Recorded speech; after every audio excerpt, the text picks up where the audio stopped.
Magandang hapon po sa ating lahat. Ako nga po pala si Patrolman Jeremy Supremo. Ako po ay pulis dito sa Pulilio.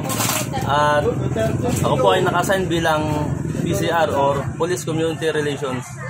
At ang dito po sa kasalukuyang undas, ang pinagbabawal lang naman po natin ay ang pagdadala ng alak o anumang inumin na nakakalasing. At saka po mga matutulis na bagay kagaya po ng mga kutsilyo at mga deadly weapons po, mga baril yan, ganyan, bawal na bawalan po yan. At saka po mga pagdadala ng cards o yung baraha na gamit po pansugal, kahit po yung mga dice. At saka po mga loudspeaker para po hindi naman mag-ingay dito sa ating cemetery.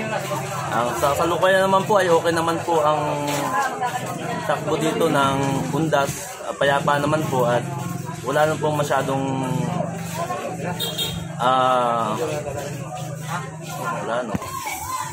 wala naman pong incident na nagaganap at ito pong pagbabawal na ito ay ipinatupad pa simula pa po noong October 29, 2023 sa pamagitan po ng aming social media, FB page ng Pulilio para po ma-aware yung mga taga-Pulilio at sa lahat ng pupunta dito yung mga pinagbabawal na